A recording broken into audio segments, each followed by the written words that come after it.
오늘 함께 나눌 말씀 신명기 6장입니다. 신명기 6장 10절부터 15절까지의 말씀 함께 살피고자 합니다.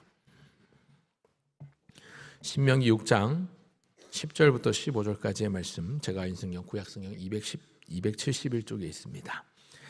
10절부터 15절까지 함께 교독하고 15절은 같이 읽겠습니다. 찾으신 줄 알고 6장 10절 제가 읽습니다. 내 하나님 여호와께서 내 조상 아브라함과 이삭과 야곱을 향하여 내게 주리라 맹세하신 땅으로 너를 들어가게 하시고 내가 건축하지 아니한 크고 아름다운 성읍을 얻게 하시며 내가 채우지 아니한 아름다운 물건이 가득한 집을 얻게 하시며 내가 파지 아니한 우물을 차지하게 하시며 내가 심지 아니한 포도원과 감람나무를 차지하게 하사 내게 배불리 먹게 하실 때에 너는 조심하여 너를 애굽 땅 종되었던 집에서 인도하여 내신 여호와를 잊지 말고 내 하나님 여호와를 경외하며 그를 섬기며 그의 이름으로 맹세할 것이니라.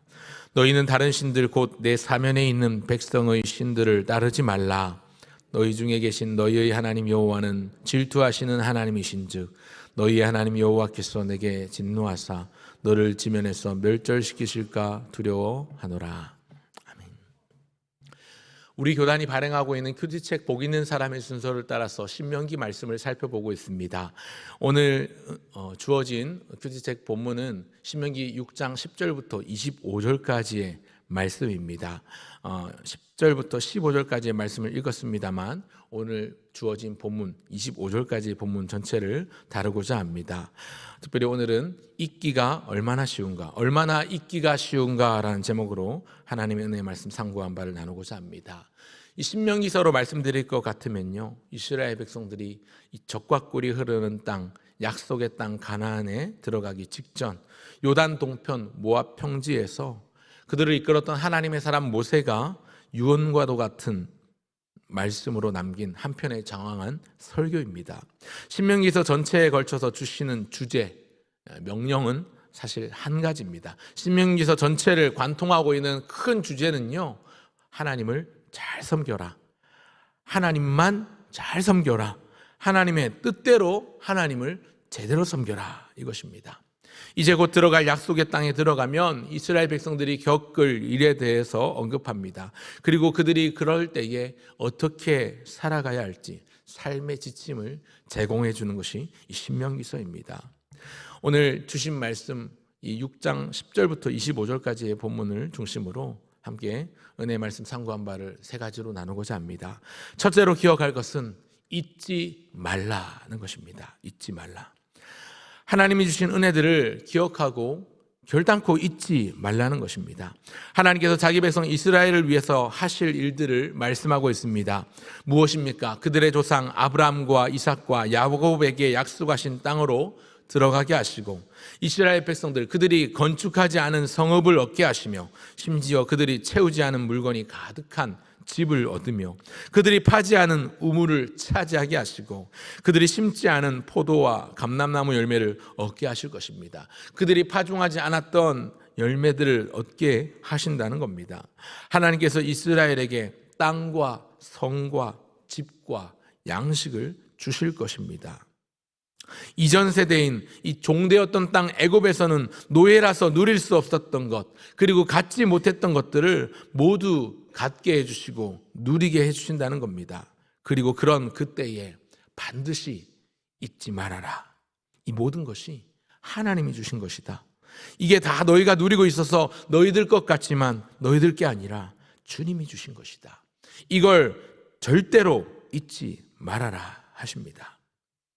하나님께서 주신 복으로 잘 먹고 잘 입고 잘 사는 것을 한시도 까먹지 말고 잊지 말며 감사하라는 것이지요. 12절을 보시면 내 하나님 여호와를 경외하며 그를 섬기며 그의 이름으로 맹세할 것이니라, 이렇게 말씀합니다.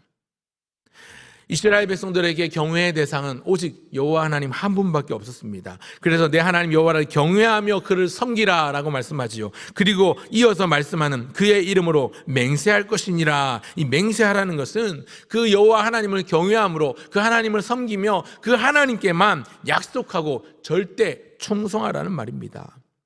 이스라엘 백성들에게 있어서 경외의 대상, 신앙의 대상은 오로지 하나님밖에 없습니다. 그들에게 형통의 복이 임하고 성공의 날이 오고 축복과 영광을 누리는 순간이 왔을 때에 그들을 기억해야 할 것은 절대로 이 형통의 복, 이 성공과 축복과 영광이 내가 만들어낸 내 것이 아니라 주인이 받으셔야 할 주인의 것이라는 사실입니다. 이것을 까먹고 잊어버리면 하나님에 대한 배신입니다. 오늘 우리도 마찬가지입니다. 겉으로 보기엔 내가 열심히 일해서 돈 벌고 그래서 처자식 먹여 살리고 열심히 일해서 돈 벌어서 좋은 옷 입고 좋은 차 타고 안락한 집에서 사는 것 같지만, 그래서 자수성가한 내 공로 같지만, 사실 그렇게 열심히 일할 수 있도록 일할 수 있는 건강과 체력을 하나님이 주셨고, 열심히 노력해서 결과를 얻을 수 있도록 지혜도 주셨고 기회도 주셨습니다. 그리고 땀 흘려 일할 수 있는 일터도 주셨고, 그곳 가운데 좋은 사람을 만나 성공하게 하신 것이지요. 내 노력이 아니라 하나님의 은혜와 인도하심, 선하신 하나님의 특별한 간섭하심의 결과입니다. 그래서 주일 주셨던 말씀들을 인용하자면 자수성가가 아니라 신수성가한 인생입니다. 이 모든 것이 하나님의 은혜입니다. 그 하나님의 은혜를 모르는 배은망덕한 우리가 되지 않길 바랍니다. 여러분, 우리가 태어나기도 전에 우리를 예정하셨고 만세 전에, 창세 전에 우리를 택하셨습니다. 심지어 우리 인생이 내 맘대로 안 되는 것조차도 은혜이고 복입니다. 여러분, 우리 가운데 태어나고 싶어서 태어난 사람이 있으십니까? 내가 원하는 날, 원하는 연, 월, 일에 태어나신 분이 이곳에 계십니까? 없습니다. 이 땅에 태어난 것도 내 마음대로 내가 원했을 때 태어난 것이 아니지요. 그리고 뿐만 아니라 우리가 이 땅을 살아가는 것도 내가 원하는 시간에 원하는 타이밍에 죽을 수 있는 것이 아닙니다. 그렇게 해서도 안 되고요. 내 마음대로 사는 것도 내 마음대로 죽는 것도 안 된다면 그것이 내 것입니까?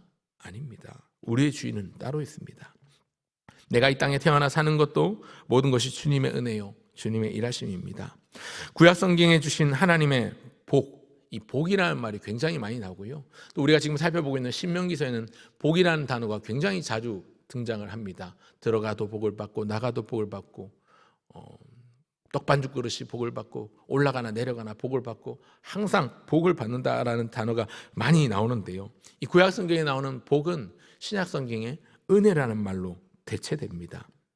이것을 깨닫고 믿음을 주신 것도 모두 다 하나님의 은혜이지요. 여기에 우리는 예수님의 피 묻은 십자가 은혜의 복음을 누리게 하셨습니다. 하나님의 은혜를 결단코 잊지 마시길 바랍니다. 복과 은혜를 잊지 않고 기억하는 오늘 이 하루가 되시면 좋겠습니다. 그래서 첫 번째로 기억할 것, 잊지 말라. 하나님이 주신 은혜를 잊지 않으시는 저와 여러분 모두 되시기를 간절히 소원합니다. 둘째로 기억할 것은 기억하라입니다. 기억하라.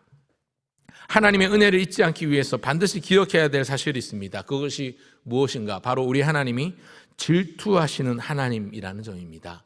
14절과 15절을 보시면 하나님 아닌 다른 신을 섬기는 우상 숭배에 대한 경고의 말씀이 나옵니다.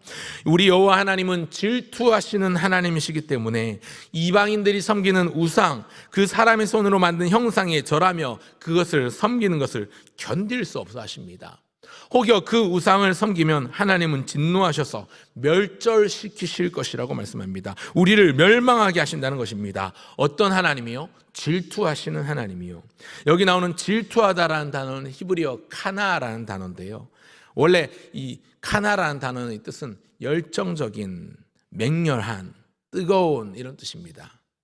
우리 하나님은 열정적인 분입니다. 그러나 동시에 그분이 질투하시면 그 진노가 뜨겁고 맹렬합니다. 화가 나면요 멸절시키시는 크고 두려우신 하나님이십니다. 구약성경 선지서에 보면 하나님과 자기 백성의 관계를 부부로 종종 비유하곤 합니다.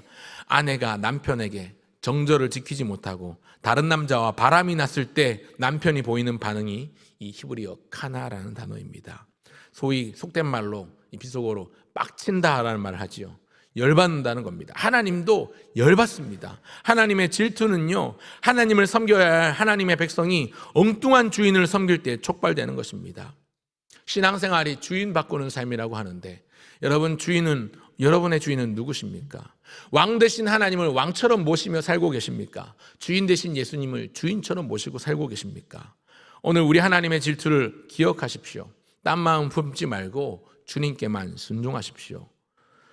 모세는 계속해서 말씀하기를 과거 백성들의 광야 여정길 가운데 하나님을 시험한 일들을 언급합니다. 다시는 그런 반역하지 말라는 겁니다. 16절을 보면 마사에서 있었던 일을 언급합니다. 이 마사에서 있었던 일은 출애굽기 17장에 나오는 사건을 말하는데요. 물이 없어 목말라 불평할 때에 과연 하나님이 우리 가운데 계신가 계시지 아니한가 모르겠다는 식으로 하나님이 계시나 안 계시나 모르겠다는 식으로 하나님을 시험하며 말했습니다. 여러분 생각해 보십시오. 이스라엘 백성들 가운데 함께 하시면서 그들을 낮에는 구름 기둥으로 그늘을 만들어 주셨고 밤에는 불 기둥으로 그들을 지키시고 보호하시고 지켜주셨던 그 하나님의 임재를 누리면서도 자기들이 필요한 물을 줄 수 있냐 없냐 하는 말을 내뱉었습니다. 그냥 하나님이 알아서 척척척 때 되면 다 먹여주시고 다 주시면 좋은데 알아서 척척척 안 주신다고 하니까 불평 원망을 늘어놓았습니다.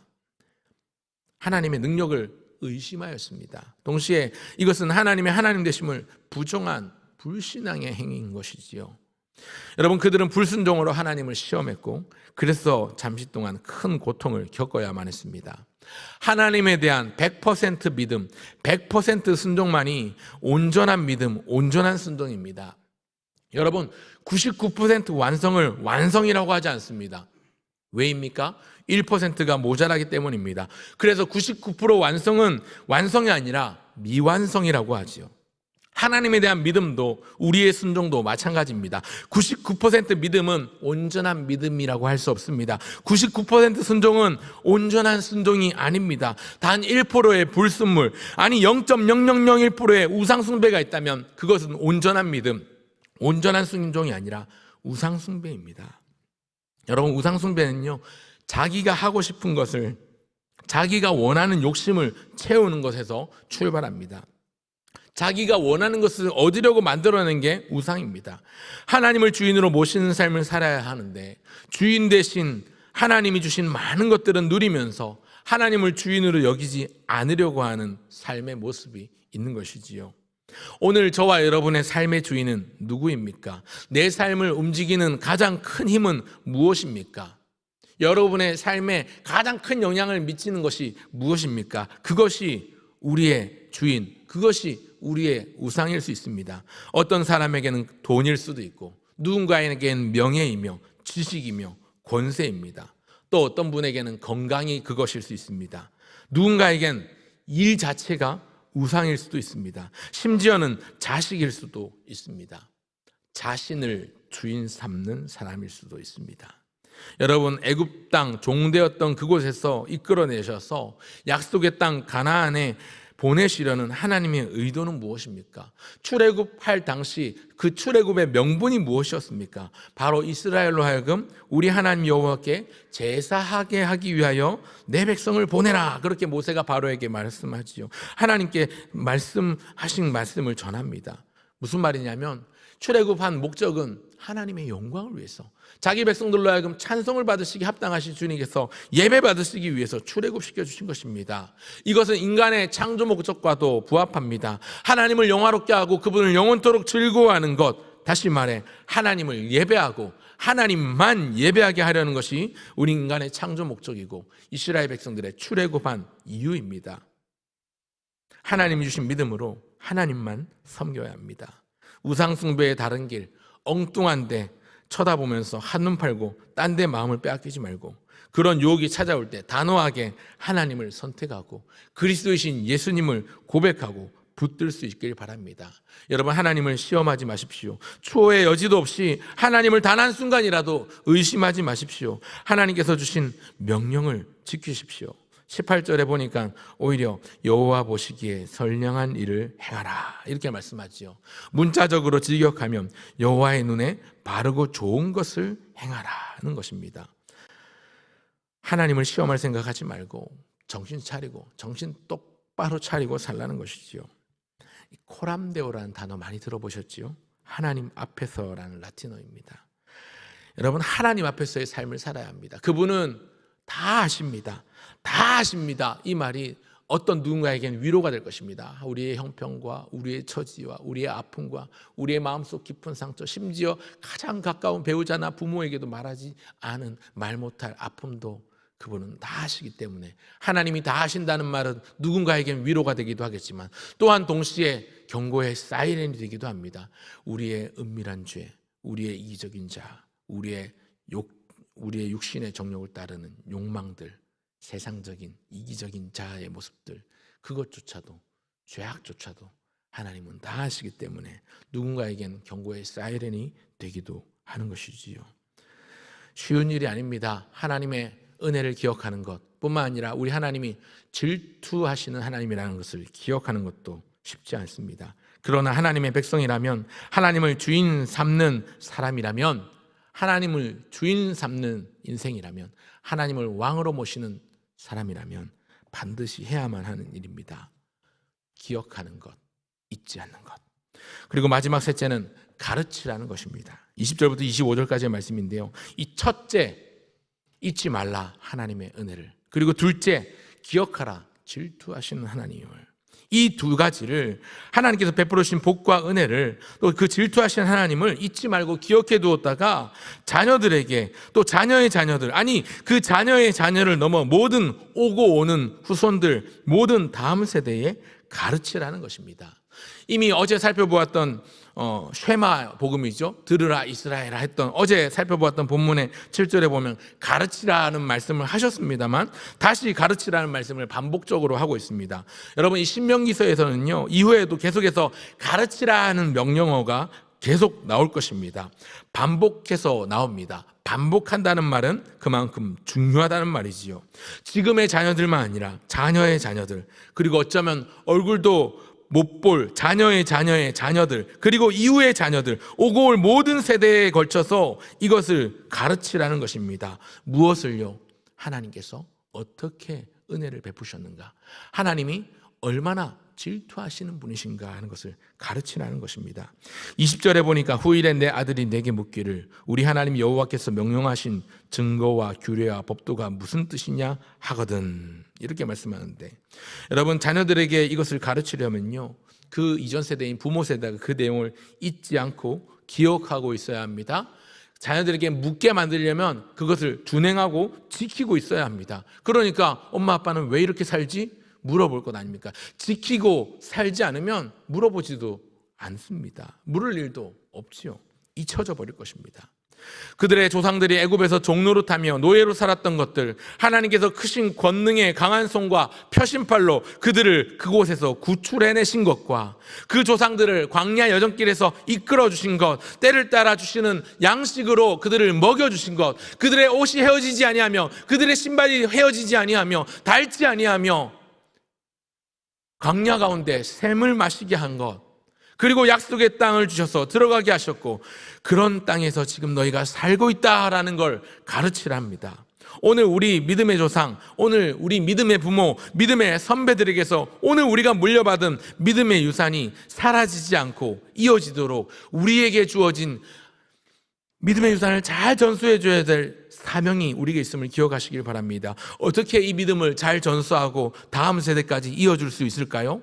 말로, 지식적으로 물론 필요합니다. 그러나 삶으로, 행동으로 내가 먼저 그런 삶을 살고자 몸부림치고 발버둥치는 모습이 필요합니다. 그래서 우리 믿음의 유산이 우리 다음 세대, 우리의 자녀의 자녀들, 그 이후의 자녀들, 오고 오는 모든 세대까지 잘 전하고 가르치는 저와 여러분 모두가 되시길 간절히 소원합니다. 여러분, 6장 마지막을 보십시오. 6장 25절은 이렇게 말씀을 맺고 있습니다. 우리가 그 명령하신 대로 이 모든 명령을 우리 하나님 여호와 앞에서 삼가 지키면 그것이 곧 우리의 의로움이니라 할지니라. 이렇게 6장을 맺고 있습니다. 언뜻 보기에 이 말씀 잘 지키면 의로워진다는 말처럼 보일 수 있습니다.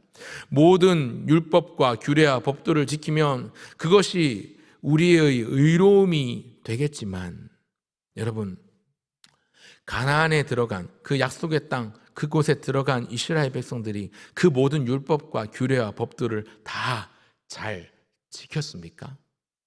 그렇지 못했습니다. 여러분, 그렇다면 오늘 저와 여러분은 하나님의 모든 율법과 규례와 법들을 다 지키며 살고 계십니까? 위대한 믿음의 조상 아브라함조차도 하나님의 명령을 다 지키고 준행하지 못했습니다. 하나님께서 그럼에도 불구하고 아브라함은 의롭다 말씀하실 때 그의 행함을 두고 의롭다 하신 게 아니라 그의 태도, 그 태도 안에 담긴 하나님을 경외하는 마음과 그 신뢰, 그 믿음을 보시고 의롭다 하셨습니다. 로마서 4장 2절 이하에 보니까 이런 말씀이 있습니다. 제가 읽어드리겠습니다. 만일 아브라함이 행위로서 의롭다 하심을 받았으면 자랑할 것이 있으려니와 하나님 앞에서는 없느니라. 성경이 무엇을 말하느냐? 아브라함이 하나님을 믿음에 그것이 그에게 의로 여겨진 바 되었느니라. 아멘. 사랑하는 성도 여러분, 위대한 믿음의 조상 아브라함조차도 하나님의 말씀, 하나님의 명령을 다 지키는 행위로 의롭다함 받은 게 아닙니다. 그를 하나님을 믿는 믿음으로 의롭다 칭함을 받는 은혜를 주셨습니다. 그래서 오늘 우리도 그리스도이신 예수님의 은혜가 절대적으로 필요합니다. 우리가 주의 명령을 다 지킬 수 없어서, 우리는 율법의 요구를 온전히 충족시킬 수 없어서, 만족시킬 수 없어서, 그래서 예수님이 이 땅에 오셨고 우리를 위한 대속의 사역을 이루시고자 십자가에 달려 물과 피를 쏟으시고 살을 찢으시며 돌아가셨습니다. 그래서 율법의 요구를 충족하셨고 만족시키셨고 죽음과 죄와 사망의 권세를 이기고 다시 살아나신 위대한 부활의 역사, 온전한 구속의 사역을 이루시고 성취하고 계십니다. 위대하신 예수님의 구원의 은혜를 기억하며 기뻐하며 감사하는 이 하루가 되시길 바랍니다. 그리고 그 사죄의 은총을 누리며 살아가되 우리의 자녀들, 또 자녀의 자녀들, 그리고 그 이후 모든 오고 오는 모든 세대의 자녀손들에게, 우리 후손들에게 이것을 가르치시길 바랍니다. 이스라엘 백성들이 실패했던 그것을 우리는 하나님이 주시는 믿음으로 하나님의 위대하신 일, 복음을 오고 오는 모든 세대에 전해야 합니다. 이것조차도 얼마나 잊기가 쉬운가요? 새벽에 설교 들으면요, 금방 까먹습니다. 기억하기 어렵습니다. 그래서 여러분, 얼마나 잊기가 쉬운가 몰라요. 그래서 오늘 설교 제목을 잊기가 쉬운가, 얼마나 잊기가 쉬운가라고 말씀드렸는데요. 잊기가 쉬우니 잊기가를 기억하십시오. 잊지 말라. 기억하라. 가르치라. 잊기 쉽기 때문에 여러분 기억하시면 좋겠습니다. 주님의 은혜 가운데 살면서 주님의 은혜를 전하고 우리 자녀들에게 가르치며 그것을 보여주며 살아가는 이 하루, 하나님의 손에 붙들린 이 하루 되시길 주의 이름으로 축원합니다.